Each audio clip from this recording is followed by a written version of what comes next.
we get it rolling on the Krug Show Friday morning, 11 a.m. on the West Coast, 6/16. That's right, June the 16th. Man, we're in the middle of June already. Kids out for summer. Kids coming home from college. Got a kid playing baseball this weekend up in Chico. A lot of good stuff going on. I'll be on 95.7 The Game today between 2 p.m. and 6 p.m. with Mark Willard. Farhan Zaidi's going to stop by. We'll talk a lot about the Giants and Dodgers, which gets rolling tonight. But in the house on this Friday, a co-branded show, Jack Hammer, who does a phenomenal job covering the 49ers on his YouTube channel and for the Santa Rosa Press-Democrat, is here. What's up, Jack? Good morning. Good to see you. Hey, Larry. Good to see you, too. Friday, it's the best day of the week. Let's go. Yeah, let's do it. And, you know, I entitled the live stream Kirk Cousins to be San Francisco's last resort at quarterback. And there's a story that's making the rounds in the last day or so that Cousins and the Vikings don't plan on having any more contract talks until March. So he's gonna forego extension talks and at least until the springtime. And it sounds like Cousins is going to hit the free agent market next offseason. He says he would like to retire as a Minnesota Viking, but the team may want to go in a different direction. The regime that hired him is no longer the regime in power in Minnesota. There's a new GM, a new head coach. The Vikings are 46-35-1 under Cousins since they signed him in 2018, or since he's been there in 2018. Yeah, I guess they signed him as a free agent.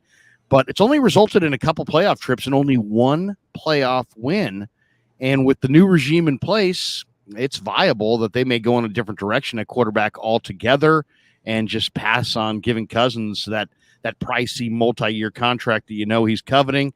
What we know is that Kirk Cousins likes Kyle Shanahan, that Kyle Shanahan and Mike Shanahan drafted him in Washington, that Kyle likes Cousins.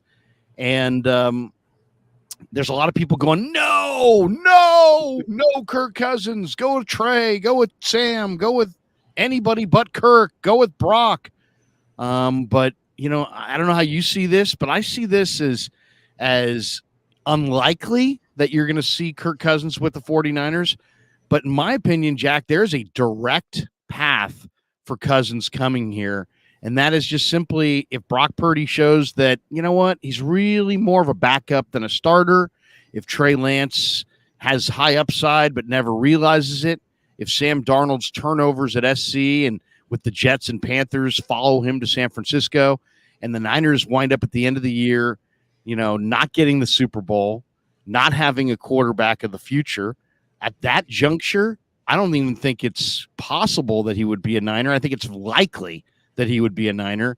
That's how I see it. Give me your thoughts on Kirk Cousins as a player and the potential for him coming to San Francisco. Yeah, I'll start with the potential of coming to San Francisco, and I agree with you. I think the only way that this happens is if everybody else fails. If Brock Purdy doesn't become the guy, you know, he all of a sudden regresses from what we saw in his first 8 starts. Trey Lance gets on the field, and he's not the guy, and he proves that he isn't finally. You know, we need to see one way or another what he is, but if he proves that he's not the guy, that's another reason. And like you said, Sam Darnold failing as well. As far as Kirk Cousins, the player, there's a lot of people that like him. Here's the thing is, you know, one of the things I've heard over the last 6 years is the 49ers with Jimmy Garoppolo's good enough. He's going to put up really good numbers for you during the regular season, but he's not the guy that's going to take you over the hump. And I don't think Kirk Cousins is either. Kirk Cousins is Jimmy Garoppolo, but a guy that can throw the ball down the field a little bit better. He hasn't been able to take the Vikings over the hump, even though he had very good talent around him during his time there. And I don't see him coming to San Francisco and all of a sudden being a different player than he's been everywhere else, just like they say about Sam Darnold. Do you think Cousins is better than Jimmy? Who would you rank as the better quarterback between Cousins and Garoppolo? I think that there's a lot of similarities between the two and their overall results. You know, Cousins definitely has the ability to get the ball down the field better than Garoppolo, but they're both make weird, boneheaded mistakes from time to time. I mean, you know, just go back to last year in the postseason. It's what, 4th down, game's on the line. You've got to pick up whatever it is, 10 yards, 6 yards, whatever it is, and he throws a 3-yard little drop down pass instead of going for the first down. That's Jimmy Garoppolo in a nutshell. That's what drove people crazy about Jimmy Garoppolo, is that he would take those short throws. He wouldn't force the ball down the field. And that one instance, I know it's just one, but that's those two guys being very similar. And, um, there's, I think that within the 49ers community, Jimmy Garoppolo isn't looked at as well as maybe he performed for them. And Kirk Cousins, I think, is maybe a little bit overvalued because he can get the ball down the field more. It's interesting. I've interviewed Kirk Cousins. I like him personally. I like interviewing him. I think he's a good guy. He's a cool guy. He's a guy that I like talking to. And then I look at last year, and I just feel like he was a prime year of his career. He was 34. And I thought he played really, really well. I mean, Minnesota went 13-4.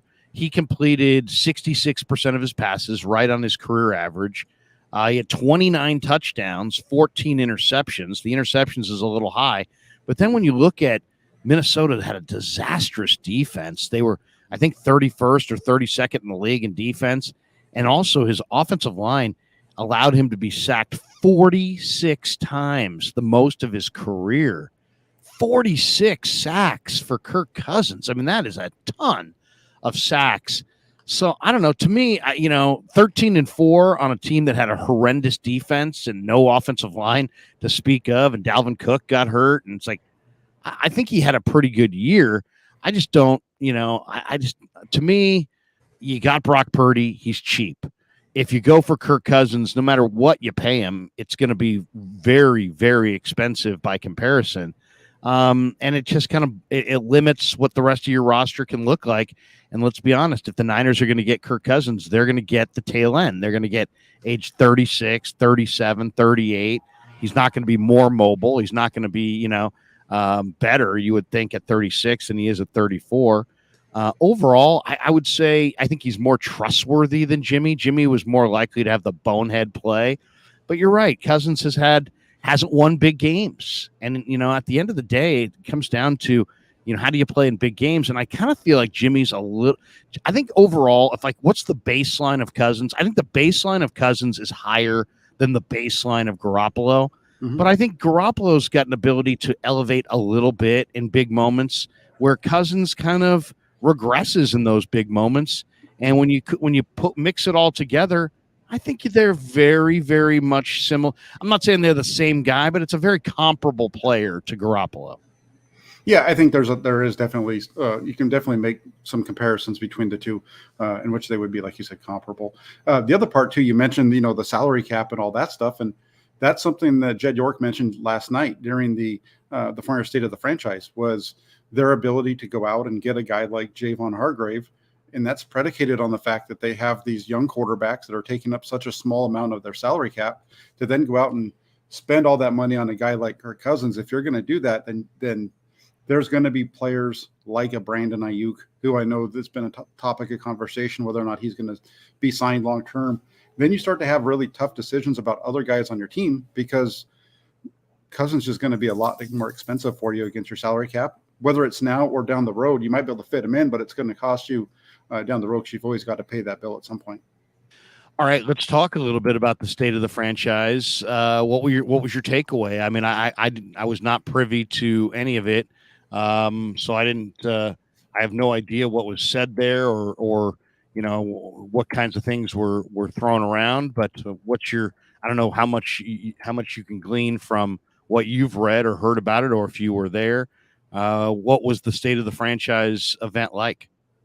I watched it on YouTube. I'm not sure exactly at what point yesterday it was on. I caught it as I was driving home. And, the thing for me that's really struck me, and it wasn't just yesterday, but it came through again yesterday, is Kyle Shanahan and John Lynch being on the same page with how they're going to build this team. And a topic of conversation this offseason has been, and this I think comes from Steve Wilkes, has mentioned how he wants to make this defense better than it was last year. And the 49ers themselves have said they want to make this defense better than it was last year. And then I think you look back and you take a step back and you say, how are you going to get better? You were the number one defense in the league last year. Can you really do that? And Lynch did a really nice job of explaining that, how they went through the process. And, he said on the defensive line, we're not as good as we came to the conclusion that we weren't as dominant. We weren't as good as we were in 2019. And you kind of step back and you look at what they did last season. And I think that holds true. They had They didn't have as many guys. Yes, Nick Bosa was tremendous. And I think that's the thing is their numbers aren't that far off, but when it's just one guy that's producing for you all the time, that wasn't the case for them in 2019. Back in 19, they had Armstead and Bosa and Buckner and Ford all performing at a very high level. And I think you start to get yourself back to that with the signing of Javon Hargrave. I thought it was interesting how Lynch, talked about, him and Shanahan having dinner at Lynch's house with Jed and how they approached it. And, Lynch was like, hey, I'm going to go this way. And Shanahan's like, no, I wouldn't do it that way. I'd do it this way. And I thought that was kind of interesting. It gave us a little glimpse into kind of the inner workings of how things go. But, I also think that little anecdote kind of shed some light on why Jed York gets a bad rap, because Jed York has, unfortunately, the whole thing didn't work out with Harbaugh, but Harbaugh had some, culpability in that as well. And it's just like, I just always feel like people are very harsh to Jed. And at the end, what I see is a guy who's very passionate about winning, and that's willing to write the check. He just at times has gone with the wrong football leadership, and so they haven't been doing things the right way. Now he's got a good duo that he can believe in, and every time they go to him saying, Jed, we need this to help us compete, he's all on board. So in a lot of ways, I think Jed has evolved from, over the years into one of the NFL's better owners. He doesn't have a draft board. He's not sitting there saying, I would take this linebacker, John, over that linebacker. He's not that. He knows what he doesn't know. He stays out of the way. He cuts the check when they tell him, hey, this is a difference maker type player that can take us to another level. He's all in. He's present. He's not like the Sharks owner who's on a different continent and is, checking in, once every 6 months. He's not Jerry Jones, where it's like Jed and Parag and we're buddies forever and we'll run things and everybody else is kind of just there in name only. He has entrusted this regime to lead, and he's cutting the check when he's asked to. How can you ask for more than that? I think Jed gets a bad name or a bad rep among fans and some people that are close to the team. I think in a lot of ways he does things the way you would want a model owner to, the way you would draw it up, the way you'd want your owner to participate. He does. Yeah, it's interesting. I think, a lot of it is because Eddie DeBartolo won 5 Super Bowls. And they haven't won any since he took over. And so from that standpoint, I understand the frustration with Jed York. There's certain little things that you could pick at here and there, but the game's different now than it was when Eddie DeBartolo held the team.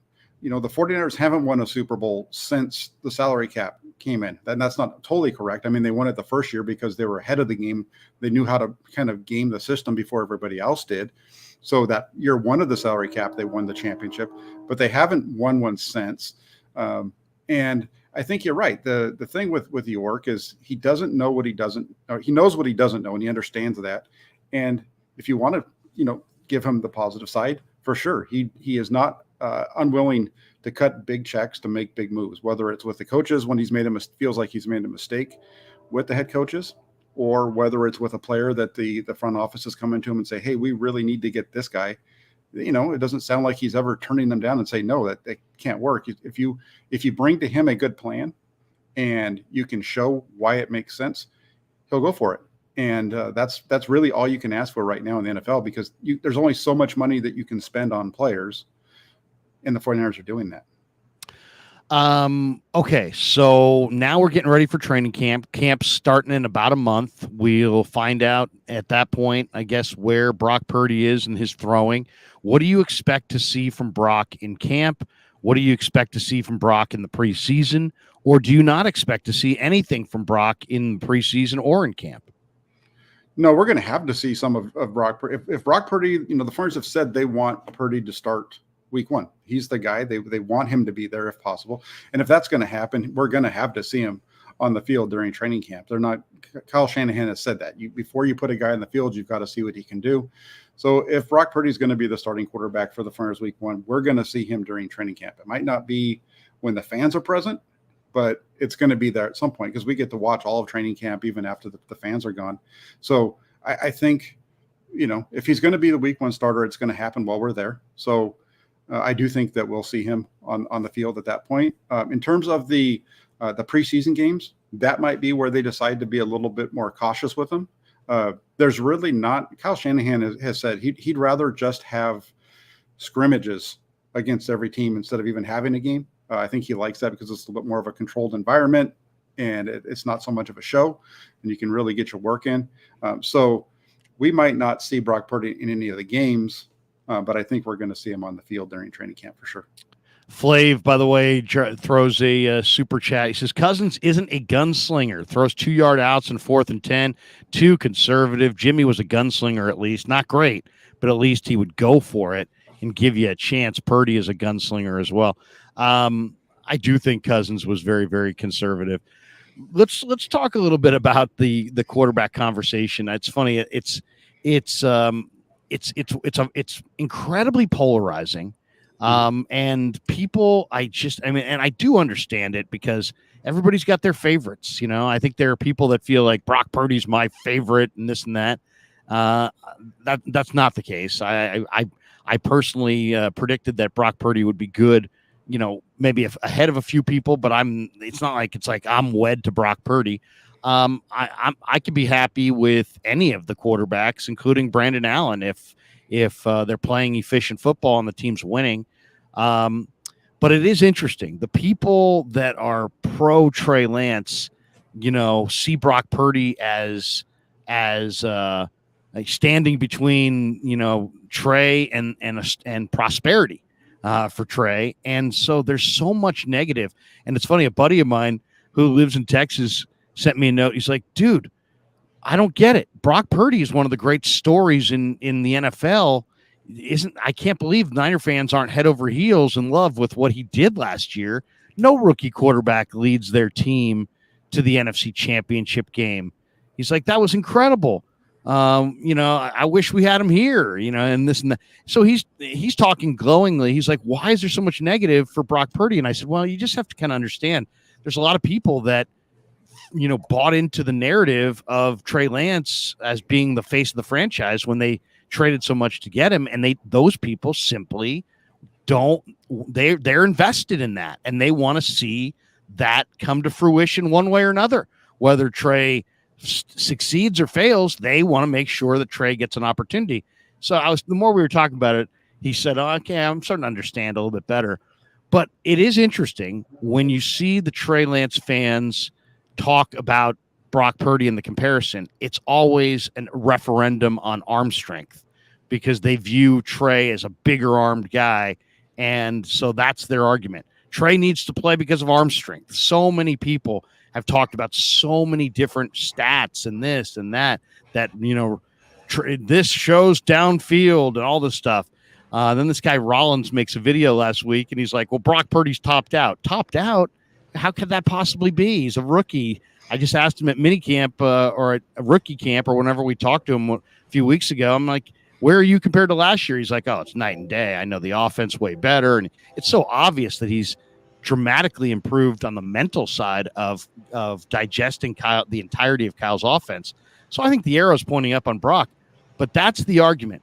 But then when you introduce Darnold to the mix, and I thought Darnold clearly has the best arm as far as he throws the most deep balls with the greatest accuracy, in my opinion, and that I've seen in this camp. I would say he's got the biggest arm of the bunch. Then all of a sudden it's a referendum then on turnovers. And then suddenly, it's like, well, yeah, but Sam turns it over. So, ultimately, I get it. I think the Trey fan just wants to see Trey out there, and he'll argue whatever he needs to argue, depending on who's standing in front of Trey or who's perceived to be standing in front of Trey. But, to me, it's like, hey, if accuracy is your thing, then Brock's probably your guy. If arm strength is your thing, then Darnold has probably got the greatest arm strength. But the Trey fans don't want to hear anything about that for sure. What do you make of that? I mean, have I crystallized that correctly, or am I misreading something? Because I don't really even see this even being a logical debate or even a debate worth having. It's just people that want Trey to start so bad that they'll come up with whatever argument they feel gets him to that result. And that's kind of where we're at. And I think if you try to make any sense of it beyond that, you're probably going to beat your head against the wall. Yeah, and I think you're 100% right. Sorry about the train in the background, but it's that's the Lance Express going by.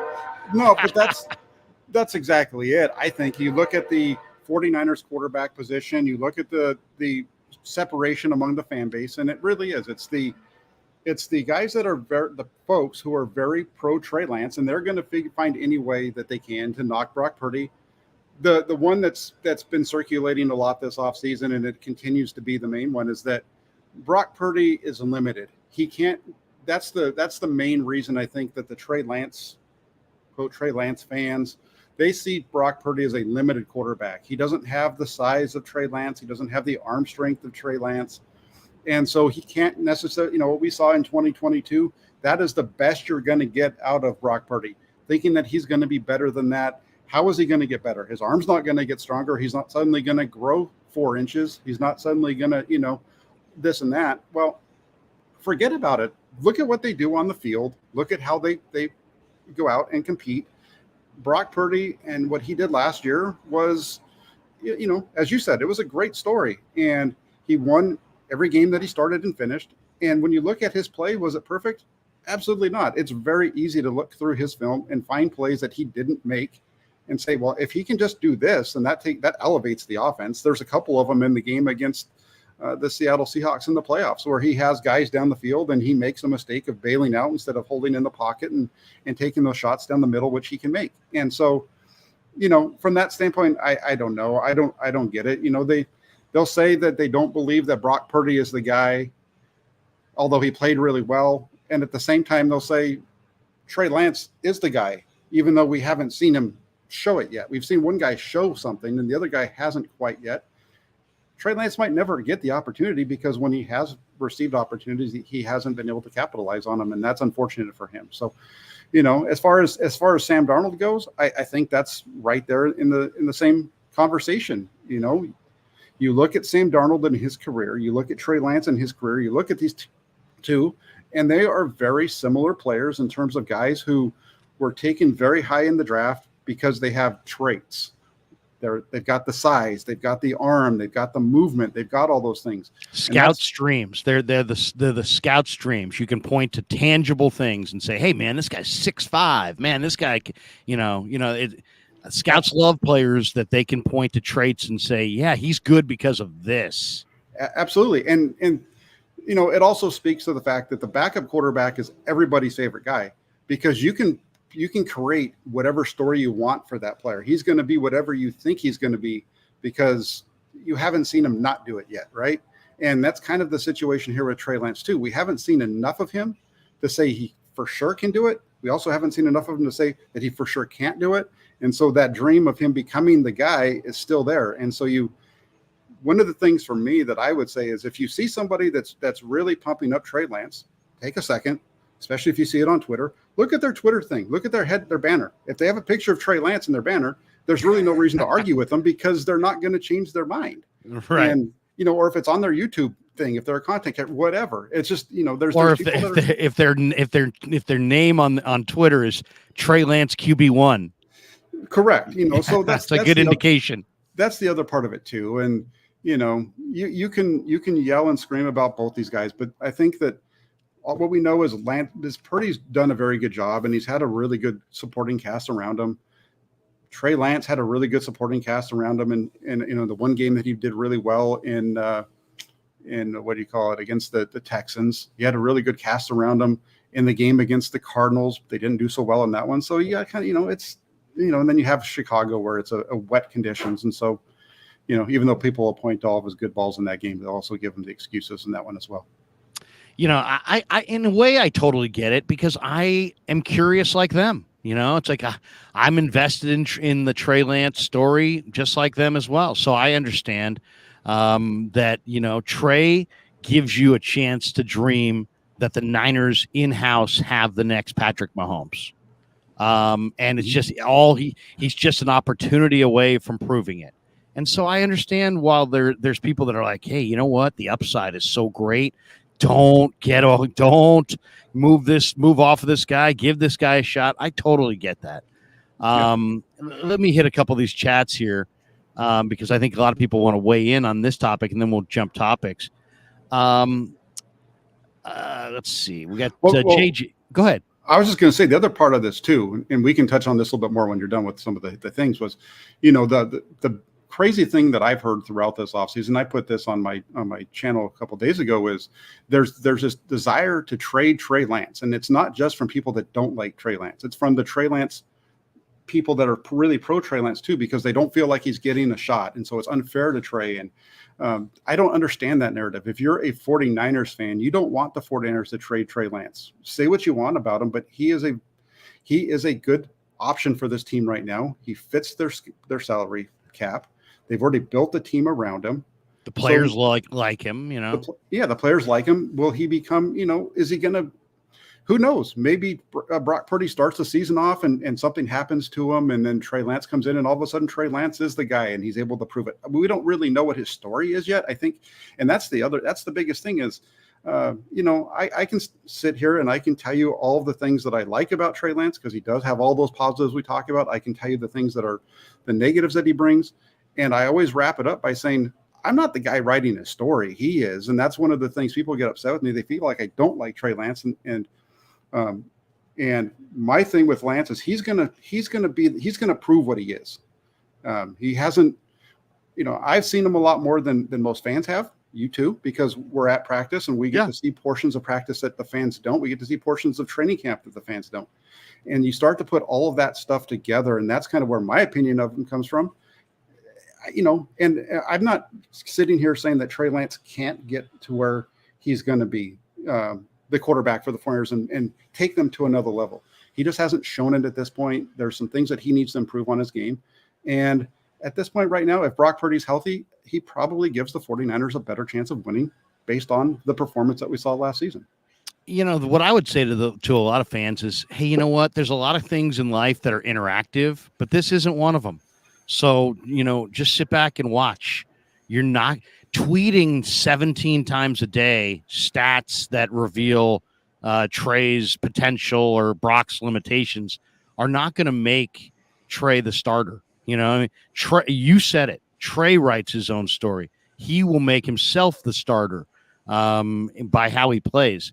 No tweet or no, comment is going to do it. And yet based on what I've seen, there are people that are just ripping Brock Purdy, who's never lost a game that he started and finished. And it's sad because are you a 49er fan? Are you supporting the 49ers? He's done good things for the 49ers. If you're Brock Purdy and you pick up Twitter, you're probably like, what the heck? What's going on here? JJ says some content creators claimed during Lance's first training camp that he was Steve Young 2.0. That's always a tough label. Steve Young's a Hall of Famer. But, once again, though, it's a great example of Steve Young was terrible in Tampa, and he became a Hall of Famer in San Francisco. So for the people who are like, Sam Darnold sucks, and he's always sucked, well, you know what? Sam Darnold could be Steve Young as well. He could be bad in a bad situation. He could be very, very, very good in a good situation. Gershon Perez, I'm in love with what Purdy did. Then again, I root for the team, not the individual. Okay, let's see. We got a couple others here that I want to read because some of these are pretty interesting. We got this one giving Grant Cohn credit. He says, J Boogie 510, the Coneheads. I got to tell Grant, he's got his audience is now the Coneheads, are against Brock Purdy. Grant has been wrong so many times. I don't know why he still has a legion of fans that support his wild ideas. Well, he's got a legion of fans because he's wildly entertaining and he's on point. I don't think Grant is the leader of the anti-Brock, deal. I talk to Grant every day, almost every day. It seems like in the summertime, he's very complimentary of Brock. I just think that he also sees the upside of Trey, and he's one of the people that would love to see the Trey story come to fruition somehow, some way. And I understand that. I really do. Sushi says physical limitedness. That's what they view with Brock Purdy. JJ says some fans think Purdy, because Purdy looks like Nick Mullins, that his career will be the same. That's kind of true too. There's an awful lot of people who are just judging the book by the cover, right? And the cover looks similar to the Nick Mullins cover, and they must be the same guy, when in reality, they're nothing close to each other. Yeah, I made that mistake myself based off of what we saw in the preseason games with some of the bad interceptions. I said that he kind of he reminded me of Nick Mullins, just kind of Mullins-esque. Yeah, but then you watch him in the regular season, and there's no Nick Mullins at all in Brock Purdy. Their performance in the regular season couldn't be any more different. And so if anybody's still stuck on Brock Purdy being Nick Mullins, they're not watching the games. Yeah, I mean, I would just say get current, and there's no problem making that initial observation, because you're looking at the same size player and a player in Nick Mullins that did start fast, and there was a honeymoon period, and then there was a crashing fall from grace. And I think there's a lot of 49er fans that are expecting that from Brock this year. Bobby says Darnold has a better arm than Trey, but Trey fans call him trash. So, Joey says, hey, I'm pro Niners. Whoever Kyle chooses to lead us at that position, I'm good with. So I think there's a lot there. Let's see. We got this one too from Joey. He says, Larry, are you going to be honest about some of the negativity towards Trey from the Brock side? I just think that there's people on that side. You're right, Joey. There's some of that as well. And what they're seeing is, hey, look, we have a quarterback that's played really, really well. Why are you guys on this campaign for Trey Lance? And I think that some people have pushed back so hard. And I made a video about this as well. If you go look at every Hall of Fame quarterback this league has ever seen, there's roughly 25 of them. 22 of the 25 started poorly in their first 3 years. So just because Trey, it hasn't been a mercurial ride to the top, or Sam Darnold has not been just an instant success, does not mean that those guys aren't going to wind up in Canton someday. Think about that. Think of Sam Darnold in the Hall of Fame. Think of Trey Lance in the Hall of Fame. How absurd that seems right now based on how they've started. But go look at the way that Terry Bradshaw started. Roger Staubach, Bart Starr, Brett Favre, Aaron Rodgers, Joe Montana, Steve Young. I mean, it's pretty rare. For every 5 guys like that who started slowly, there's one Dan Marino. There's one Ben Roethlisberger. There's one Patrick Mahomes.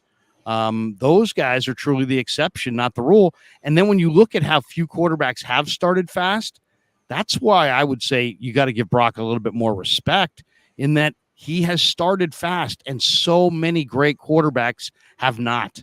So that to me shows that he's, and there are a couple examples, Kaepernick and others, guys who started pretty quick and then petered out. I know lots of people will point to Garoppolo, his first 5 games. So I get that, but there's very few examples of that.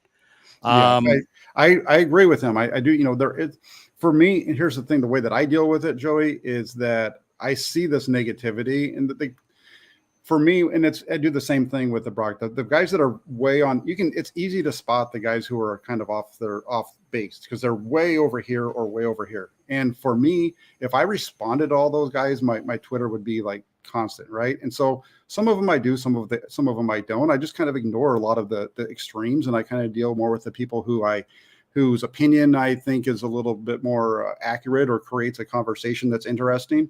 The other thing about that is, there's somebody that's in this comment section right now who, after minicamp, was talking about some mistakes that he heard Trey Lance make. And I just, I went to Twitter and I said, you're wrong. That's not what happened. His numbers would be this if this guy didn't drop the ball. I mean, so, I think that all plays a part of it too. Yeah. And also I would say, there's a lot of people, and this is just out of necessity, right? Because we all can't be standing on the sideline. People have jobs and lives and other things that they're doing.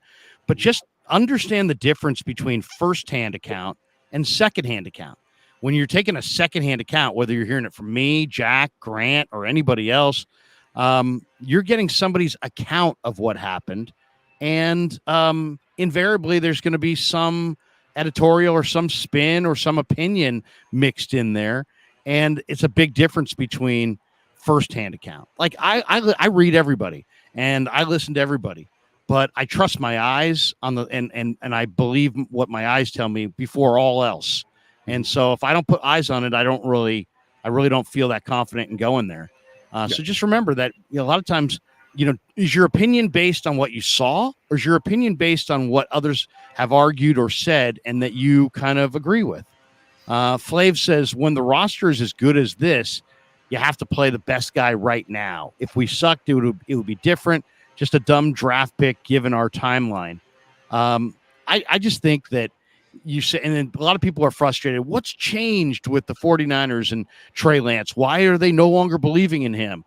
I don't think it's that. I think it's just simply that there's pressure to win in the NFL, even for Kyle Shanahan and John Lynch, who have been to 3 out of the last 4 NFC title games. They want a Super Bowl. And there's pressure in their world from their bosses, Jed, the owner of the team, to get that 6th Lombardi in the trophy case down in Santa Clara. And that's what they've been brought in to do. The 49ers are not the Falcons. They judge themselves based on winning Super Bowls. And John and Jed and Kyle are made men if they do it, if they get it done. And if they're not, they're somewhat failures. And I think they are all okay with that incredibly harsh standard. But that's the 49ers standard. And that was built by other people years before any of them arrived. So, and they're willing to accept that as their standard. That's a high standard.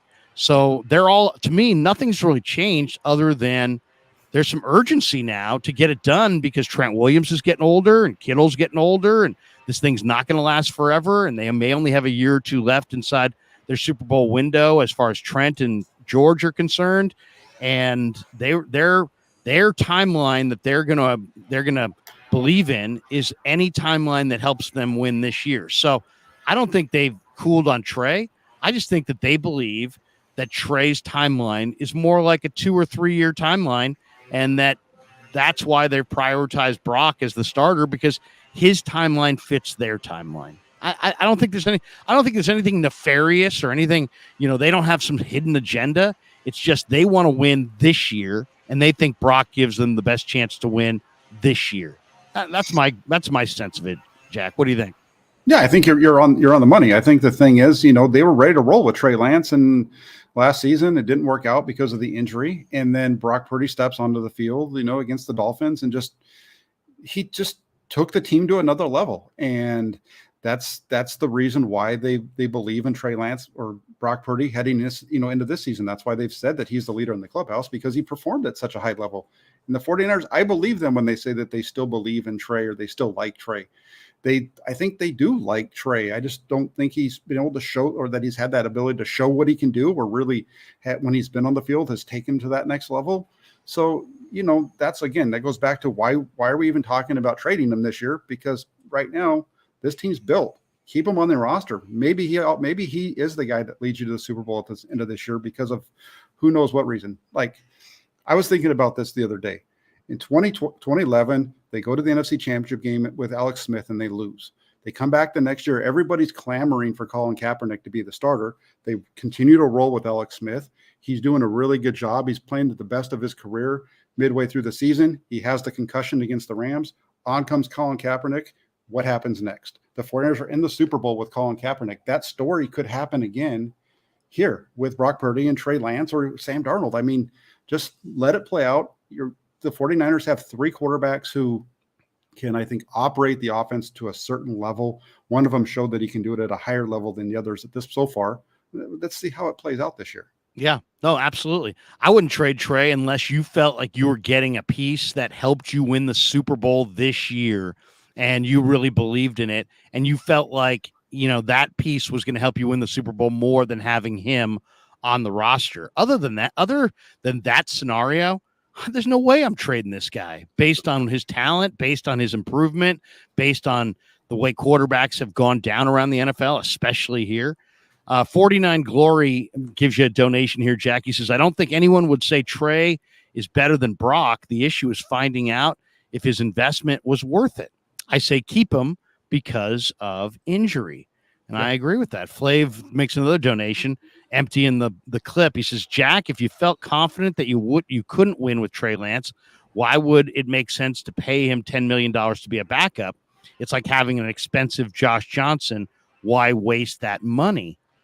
I don't think the 49ers feel this way. I don't think the 49ers, and I don't feel that way. Yeah, and I don't either. I don't think that I know that myself, and I don't think the 49ers feel like they couldn't win with Trey Lance. I just feel like they believe they get more with Brock Purdy than they get with Trey Lance. And I think that's the end of the story. I think you've said, Flav's asked me this question a number of times. I'm glad he's giving you some money here for it, Larry. It's just, I just don't see this as the truth. I think the 49ers feel they can win with Trey Lance. That they can continue to at least, we don't know about the playoffs or whatever, but I think they feel confident in their abilities to win with them. So why would they get rid of them? Yeah, no, I mean, the only way you're moving him is no matter what you do going forward, whether it's at quarterback or any other position, you got to prioritize winning the Super Bowl this year. And we can get to that in just a second. Scott Hill says, great show, Larry and Jack. I want a chip. Both Brock and Trey together will give us the best chance this season. Oh, a chip. He wants a championship. I got you. I got you. Mm-hmm. Yeah, I personally, name me a better quarterback room if Brock's playing well and Trey's ascending and improving. I mean, if you've got and let's be honest, guys. At the end of last year, we're all sitting there watching what was the most frustrating football game I've ever watched in my entire life, the NFC Championship game.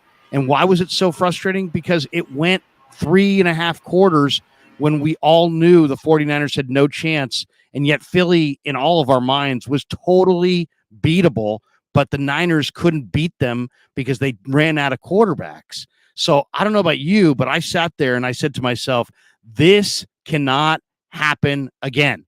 This cannot happen again. They can't get in this situation where they're having quarterbacks on the roster for any other reason other than they can win games with them. And so here comes a room of Brock and Sam and Trey and maybe even Brandon Allen. And personally, I feel like there's 4 quarterbacks there that they can win a game with. And I think right now that to me is exactly what the doctor ordered based on how last year finished. And now let's see what it looks like in training camp. And there'll be injuries, and somebody's going to look better than we think. Somebody's going to look worse than we think. Something unforeseen is going to happen. And at least they're stocked up with 4 guys that they can probably win a football game with. And at the end of the day, man, that's really probably the biggest story there is. Okay, Niners Nation has a topic out right now. Why Danielle Hunter could be worth another big swing from the Niners. The one concern that I don't have a lot of concerns about the 49ers, Jack. The one concern I do have is I don't love the defensive line. I really don't. I mean, obviously Hargrave is awesome, and Armstead and Bosa are incredible. And people will be like, dude, you don't love the defensive line? Our defensive line is the best in football.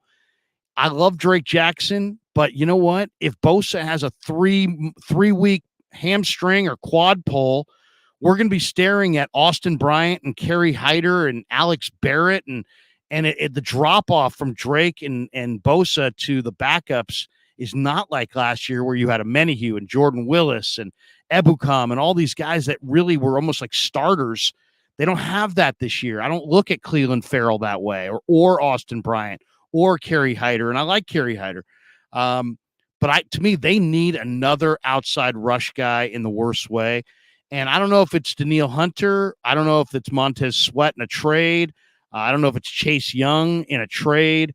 But to me, they really have to get one more defensive end to round this thing out. Give me your thoughts on that. Where are you on their roster going into camp?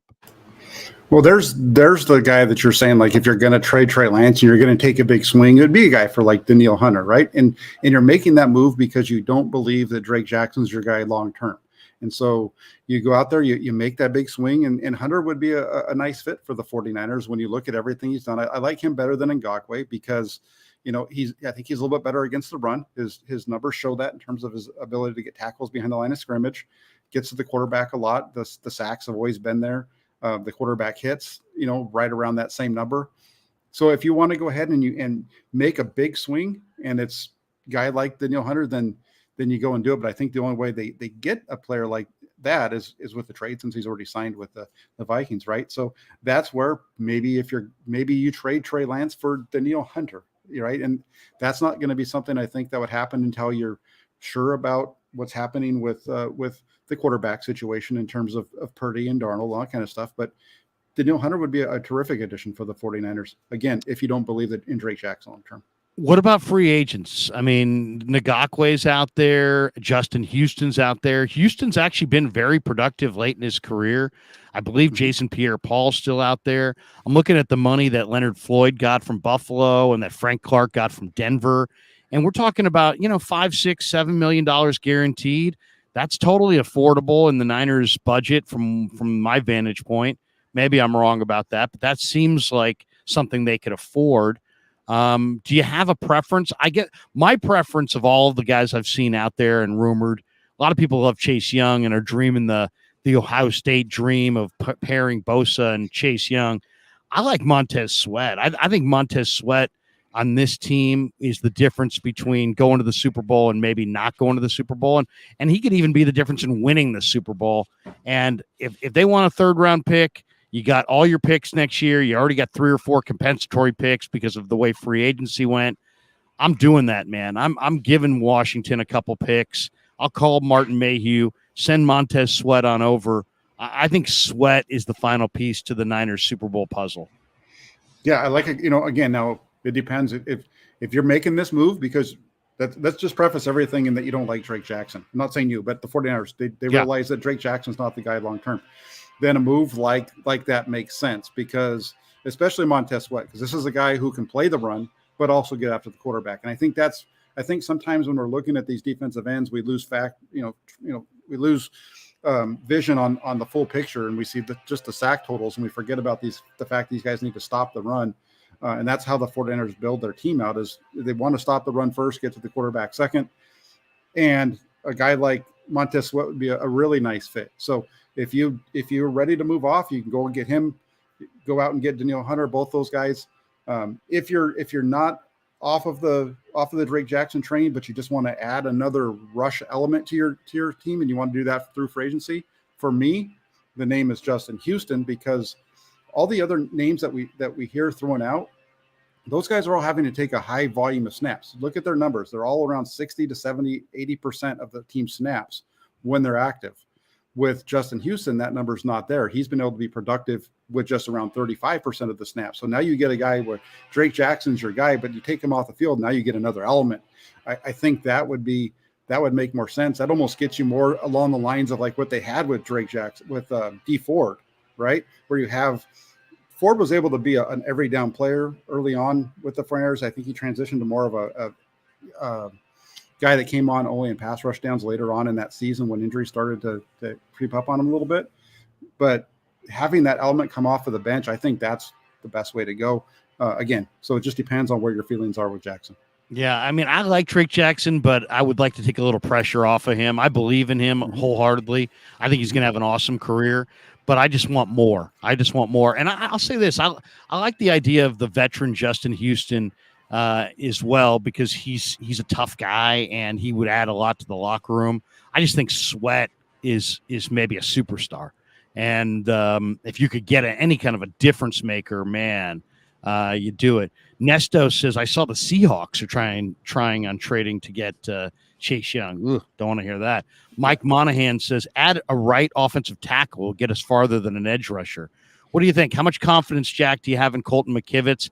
I have a lot of confidence in Colton McKivitz. I really do. I think Colton McKivitz is going to play very, very well. I'm not at all worried. Yeah, I think that I do feel like the loss of McGlinchey was a loss for the 49ers, but not at the cost that it would cost, to bring him. That because of McKivitz, I think they're going to get a guy who's going to be able to give them similar level of play, maybe not quite as good, but pretty close to it when it comes to the passing side. And I think he might be even better in the run game. So I'm not overly concerned about Colton McKivitz at right tackle. Not like some people seem to be.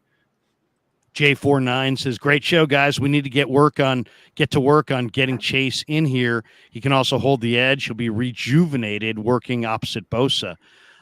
Okay, Jack, if you're sitting in a barber shop and people know, hey man, you cover the Niners. Oh yeah, you've been at minicamp. Yeah, you've been at OTAs. Yeah.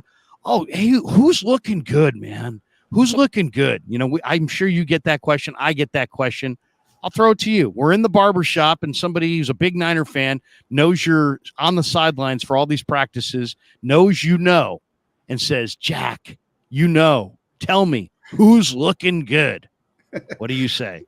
On the offensive side, you've got to talk about Brandon Ayuk because he looked really good. He was almost borderline uncoverable during practice. So I think you've got to talk about how good he is. Obviously, Christian McCaffrey.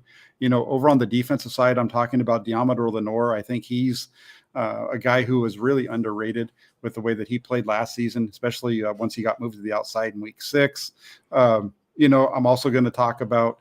I didn't really get enough to see of Javon Hargrave, but I think, a guy like Kevin Givens, I think he looked good. Those linebackers, man, how good they look. Isaiah Oliver, I think he's an upgrade in the slot, the way that he was covering out there. So there's a lot of positivity there. Then I'll talk about the undrafted free agents, and I'd say that to keep an eye on Deshaun Jameson and somebody who might be able to make this roster. I think he has a good shot if he continues to grow the way that we saw in minicamp. And then, what's going to happen along the defensive line? What do the 49ers, do they really believe in Javon Kinlaw? He wasn't there during minicamp, so we didn't get to see that. So, it'll be interesting to see if the other undrafted rookie free agent on that side, Spencer Wagee, if he's able to push to maybe get a roster spot. So a lot of positives. I would say this 49ers team is loaded. They just need a quarterback that gets the ball in the right spot. Yeah, I would definitely say on the offensive side of the ball, I agree. Ayuk has looked really, really good. And then I would say Christian McCaffrey. I mean, and Jordan Mason. Jordan Mason is lean and mean and fast, and he just looks awesome. He looks like he's going to have a huge year.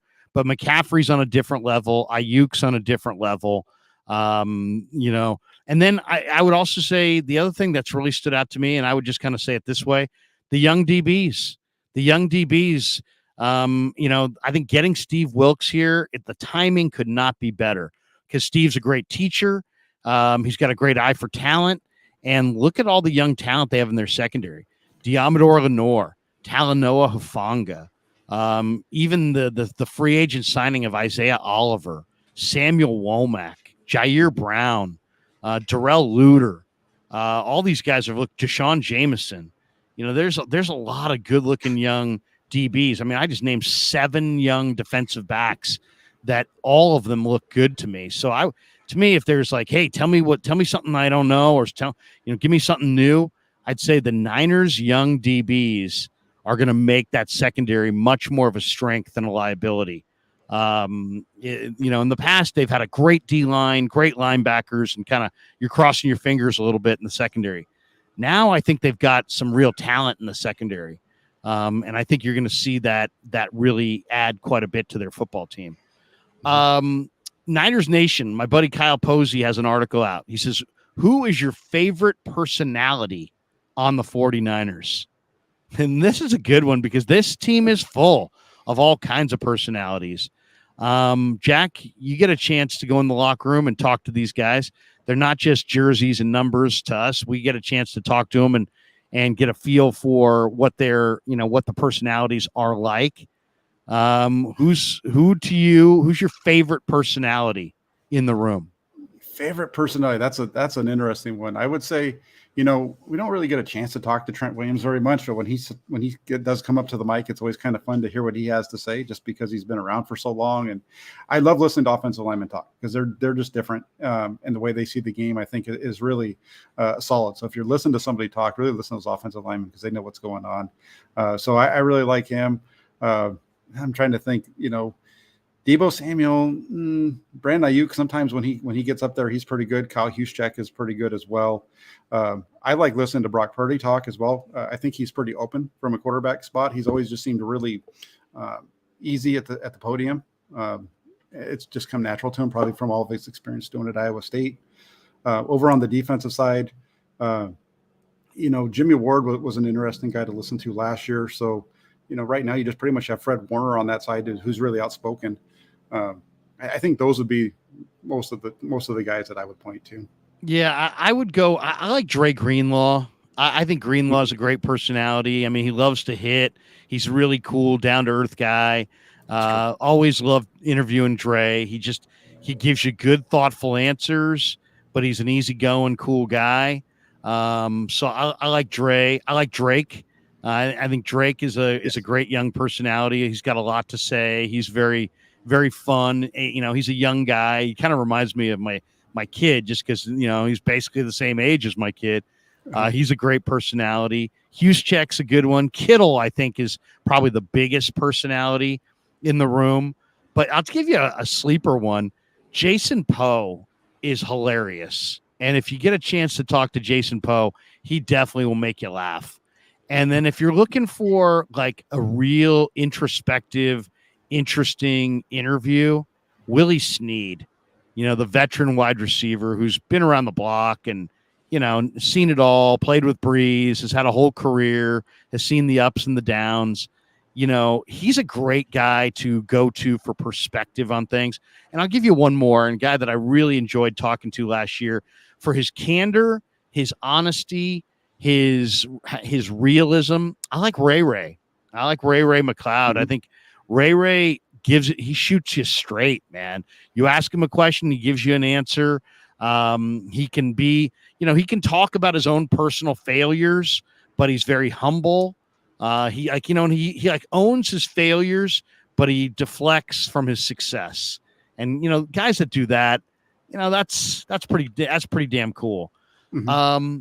Give me one player that you're really excited to see progress this summer. I got a couple that I'm thinking of, but give me one or two that you're really excited to see this summer kind of progress for whatever reason.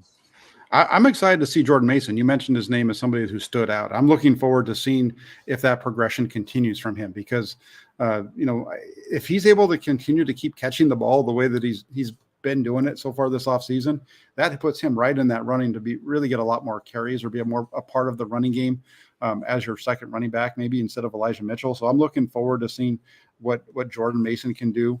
I'm looking forward to seeing what the tight ends do because right now you have George Kittle, but you really don't have anything else behind that. So where's that progression going to go? McKivitz, I want to see what he can do. I want to see him getting more reps, and I felt like he did pretty good during minicamp.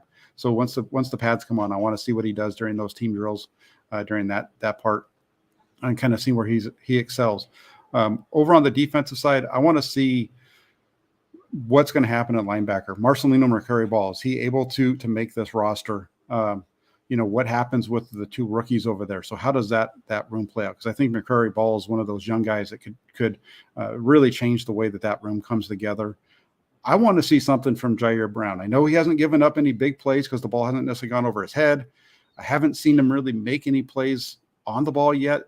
And I've seen him, not be able to get his hands on a couple of guys on catches underneath where they ran by him. So I really want to see what Jair Brown brings to the table. I want to see if he can elevate his game and really start to push for that starting spot, try to push Tayshaun Gibson there. I'll give you a couple. I want to see Danny Gray. I just think Danny Gray has got explosive traits, and I think he's not just a speedster with no ball skills. This guy's got good ball skills, and I think he's got a nice future. And then there was a great piece written in The Athletic this week that I would encourage you guys all to go check out. It was Matt Barrows who did a kind of a deep dive on Cameron Latu, the rookie tight end from Alabama. And the 49ers really feel like Latu's the kind of guy that's got lower body power to move you as a run blocker and block defensive ends. He also has like an 84-inch wings or a 79 and an eighth-inch wingspan, and just great athleticism. He made a couple of highlight plays. He's only played tight end for 2.5 years. He was a defensive end who transitioned, and there's a lot of upside there. And I just think that in a pro system with better coaching, better surrounding cast, we're going to see Latu, I think, get dramatically better in a short amount of time. So definitely Danny Gray and definitely Cameron Latu on offense. On defense, I'm interested to see Cleveland Farrell. There's a lot of people that feel like Cleveland Farrell is going to elevate, the same way that Arden Key elevated when he left the Raiders. Just a better situation with more talent, no expectations of being a top 5 pick like he had with the Raiders. And I'm interested to see if Cleveland Farrell can play a significant role. And then Spencer Wagee, the undrafted kid from North Dakota State. I mean, there's just, when I watch this guy, I see motor, I see incredible technique for a young guy. I see a guy who's got a defensive tackle body but has a defensive end game. And, until if they don't add an edge rusher, I think they're going to need some help on the defensive end spot.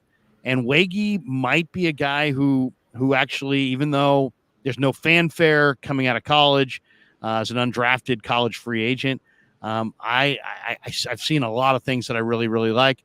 And then I also kind of want to see if Jake Moody can be consistent. If Jake Moody's got a monster leg, he kicked a 60-plus yard field goal in practice the other day. He's a totally different kind of kicker than Robbie Gould, but Robbie Gould was so consistent. And if Moody, it's great that Moody's got a booming leg, but we got to see consistency there. Otherwise, it can't be considered an upgrade. So those are the guys I'm really looking forward to seeing. I mean, amongst others, but those are the ones that stand out. Jack, I'm going to jump because I'm on the radio at 2:00 in San Francisco on 95.7 The Game. Tell people what you got cooking on the channel, either today or in the days ahead, and what you're writing about in the Santa Rosa Press Democrat. If I go to the Press Democrat website, or if I decide to go pick one up, what am I reading today?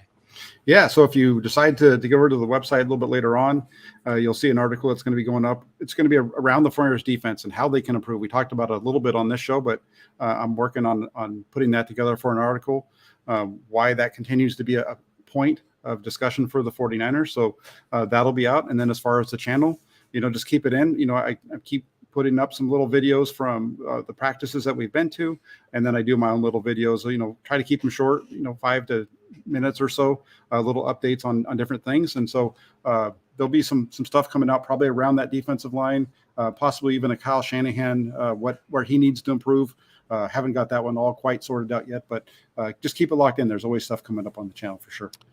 Really appreciate your content, man. Always great to rap with you. Maybe we'll do this next Friday. What do you think? Absolutely. I'm down. Jack, have a great weekend, man. Enjoy the good weather we're getting here in Northern California in June, and great stuff as always. We'll talk to you next week. Absolutely. Take care, Larry. Oh, wait a second. Come back. Go ahead. I cut you off. No, you're fine. I was just telling you to have a good show today. You're heading into the city to get on the radio, so have a good show. Thanks, Jack. Talk to you soon, man. Okay. Bye-bye. The great Jack Hammer in the house. We got one here that I got to throw out from Daniel. Daniel Gomez. He says, "Hey, let me tell you something, Larry. We need some San Francisco Giants videos soon. Luis Matos got called up, and the Giants are looking much better than they were at the start of the season. We have a hell of a series with the Dodgers. In fact, tonight, Daniel, join me in the post game tonight. First of all, join me. I want you guys all to join me at 2:00 on 95.7 The Game. Me and Mark Willard will talk a lot of baseball today. We got the Giants farm director on. And Kyle Haynes. We'll talk to him about some of the young prospects coming up and some of the even better prospects they have deep in the minor leagues. They got a guy named Raynell Arias that I got to ask him about. And then Farhan's going to join us tonight as well on 95.7 The Game. And then I've reached out to Matt Chisholm and asked Farhan to join me and Ned Coletti after the Giants-Dodgers game tonight. So join me for... And I don't know if Farhan will be able to make the Krug show. Wouldn't that be something if he could? But Ned Coletti is going to join us. Dan Cochimilio is going to join us. Giants-Dodgers game 1 tonight from Chavez Ravine. And we'll come on afterwards taking your maybe some video calls. I think we'll do that tonight. Reading a bunch of your chats and talking a lot of Giants baseball with Ned Coletti, former Dodger GM, former Giant assistant GM, Dan Cochimilio, who's a big-time Giants fan, and he'll be joining us. And maybe if Matt Chisholm comes through for us, we may even have Farhan joining the conversation on the Krug show. So how incredible would that be? Farhan and Ned Coletti talking baseball after Giants-Dodgers. So definitely tune in tonight after the Giants and the Dodgers for the Krug show on YouTube. And you're right, Daniel. I do need to do some Giants videos here in the coming days because the Giants are suddenly very, very interesting. A lot to talk about for sure on Giants baseball. All right. let's shout out our sponsors. On the bottom of the screen there, you see our new sponsor, Marin Auto Glass. If your windshield gets cracked and you need someone to replace it, marinautoglass.com. Give them a call also at 415-883-3030. We're also brought to you by Pig and a Pickle, the best barbecue in Northern California. Check them out in Corte Madera and in Emeryville. They're open 7 days a week in Marin County, and they're open Wednesday through Sunday in Emeryville. Pig and a Pickle, the best barbecue in all of Northern California.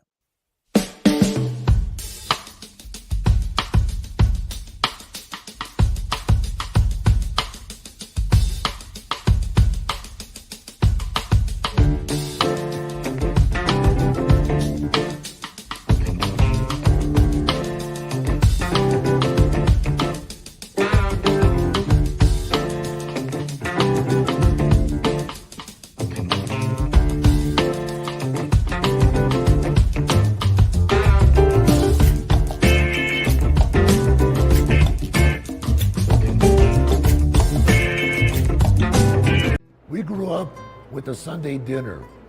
That means no matter how busy you were, no matter where the hell you were, you came to dinner on a Sunday night. Yeah, Sunday dinner without sausage, it's like a church without God. You know, how can you go to church if you don't believe in God?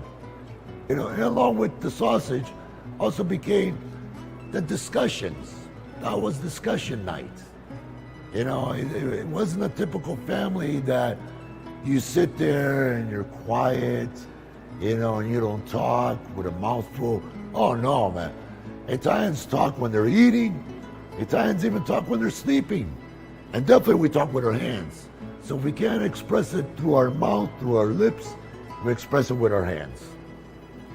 So, and that's what sausage is, really. It's an expression, you know, that life is good.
All right, welcome back to the Krug Show. We're coming down the home stretch. A couple more in the chat before I bolt for the door.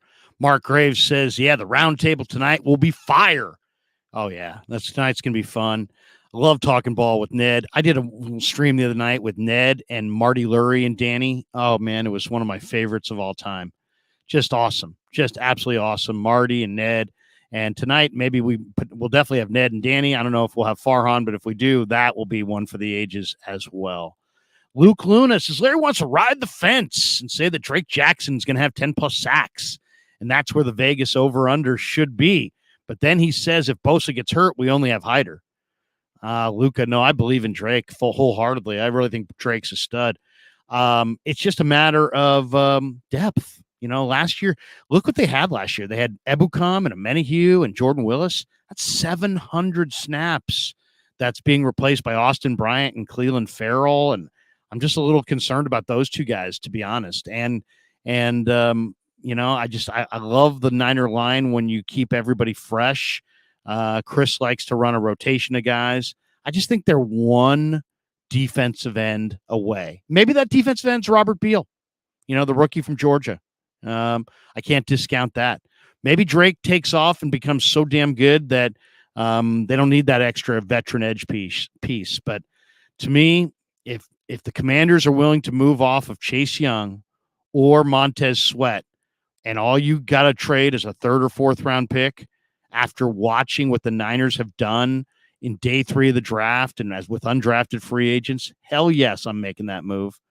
I'm making that move because the Niners have proven under Peters and Lynch that they can find guys on day 3 of the draft and after the draft that can really, really help them. Clarsard says Niners will definitely add a veteran edge. Drake Jackson is still developing. Remix says Giants can go 2nd place in the NL West, maybe 1st. Who knows? How about that? Kyle McKiernan and Larry, I know you got to go, but I listened to Ned Coletti last night on KMBR with FP Santangelo.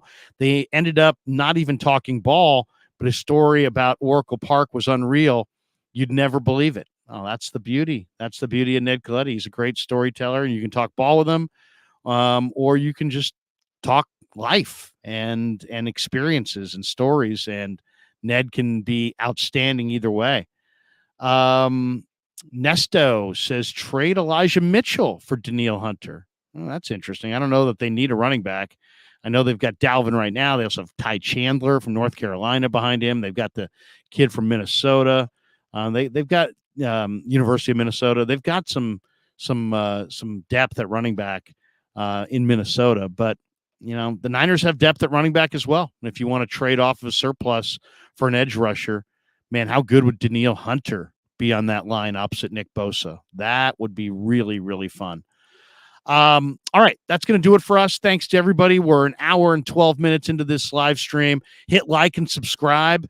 If you hit like, that just helps more people find our shows. If you hit subscribe, you'll just get an alert every single time we go live that we are indeed going live. And we are closing in on 19,000 subs. How about that? We're at 18,931. We may hit 19,000 subs tonight. How incredible would that be? So my son is making a number of different videos and putting them out on the channel. So go check out what we have going video-wise. Did one today on why Cameron Latu is a guy to watch this year. Really stemmed off the article that Matt Barrows wrote in The Athletic about Latu. We also talked a little bit about Kirk Cousins that Jack and I talked about earlier today. There's more on that video as well. But yeah, we're at 18,931 subs. So if you're in the chat right now and you've yet to subscribe, please do. And of course, if you want to be a channel member, it's $4.99 a month, and we appreciate every single one of our channel members as well. So one last one. Let's see. We got guys. Brother Bob says, wait, you're no longer pig in a pickle? Oh, yeah, we're pig in a pickle. Pig in a pickle. Got to love pig in a pickle. Oh, Kevin Krueger, my son, jumps in and says, check out the merch on our YouTube page. We've got brand new merch. So if you want sweatshirts, embroidered sweatshirts, T-shirts, we got a great way you can do it now through YouTube. And it's very reasonably cost stuff if you want to support the show by getting a Krug Show T-shirt or sweatshirt, hoodie. Go check that out. We've got merch. And congratulations to Kevin, by the way. He just finished his 3rd year at Cal Poly San Luis Obispo, and I can't wait for Tuesday because he will be here. He'll be back from school, and you'll see some upgrades made to our studio and our overall presentation once Kev gets back from school. Kev says, merch. So love that kid. He's doing a great job. All right, that does it for us. Time for me to bolt for the city and head to 95.7 The Game. Join me at 2:00 with Mark Willard on 95.7 The Game. Kyle Haynes from the Giants stops by to talk minor leaguers, and Farhan Zaidi is going to join us, and it should be a fantastic afternoon on the best sports radio station in the Bay, 95.7 The Game. And until 2:00, have a great rest of your day. Peace. Yeah, never met a man I've been scared of. Careful, you won't get exactly what you asked for. Here for whatever you bring me, getting handled. I answer to no one.